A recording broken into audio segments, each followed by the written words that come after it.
inside does still have the door liners, regular opening. I do have the power window set up for in here because I do have the windows in there with all intention of wiring it in.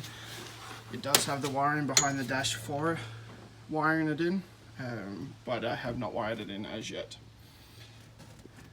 NRG quick release, autometer auto gauge tack with shift light, turbo smart boost gauge,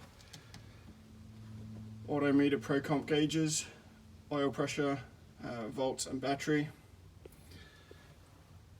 center push button start with kill switch, so start, press, safety stop, power steering is electronic, purge for the Cryo 2 system with the arm, and high and low boost, so that's high, low, power by max, handbrake base with Willwood master cylinder that I modified to fit, as well as the breaker bar handle.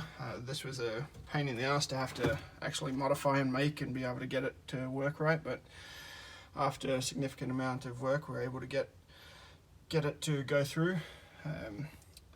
On the floor there you will see the opening release for the fuel cap. Still does have the stock fuel tank obviously, but it does have a custom fuel hat with twin fuel pumps in it as well. Pro EFI mounted over there. Underneath the switch you'll see the switch panel with fuses both sides and the fuse relays.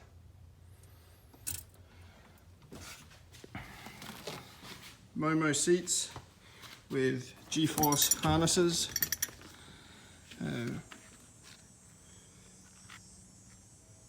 Valid till the end of this year. 5-point with mounting. The driver's side is fixed mount. I have planted bases, but I'm not sure if you could see through there. I've welded on the mounts, which is that bar straight through there.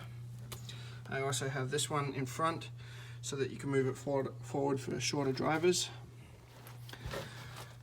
This side is mounted to the planter mounts to the stock mounting location. These are non-sliding seats. Fire extinguisher, divider,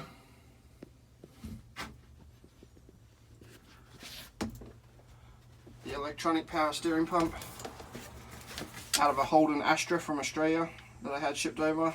This is the third one. The first one had a fault to it. The second one I blew up by wiring it incorrectly, my own fault. I grounded it incorrectly, and then this one, which I got about a year and a half ago, solid mounted using their standard rubber resistors between them. All AN lines, pressure, high pressure side, and then the return. The shifter, as you can see, is out, but it is a short throw shifter.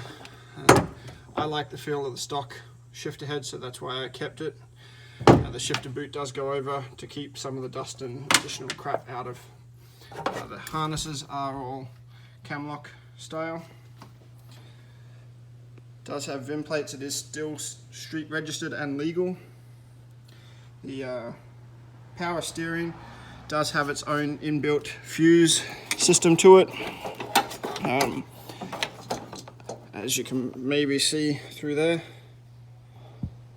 So you shouldn't have any fuse issues with it. It is direct to the battery and then powered through the power switch up top. I did retain the stock steering column so that I could adjust it, so you can go up and down. The gauge pod I chose not to mount because I need to take it in and out for certain things, adjusting of the Willwood pedal box. It is fully adjustable, so I decided not to mount that in there permanently. I've never had it come loose because this will sit up behind the dash catch when it's put into place. It does have a Sparco deep dish steering wheel that comes with it. This is direct from Sparco and took almost a year to get for that one. Roof switch panel. So ACC, the 2 fuel pumps on individual, the AccuSump system to turn it on, fan 1 and 2 as I had said earlier, the lights and the wiper on the end. It is a full 6-point cage with X-door bars. At time being built it was FD legal. FD has now made a few changes, but it is fully legal for all of the standard Midwest drifting areas without issue.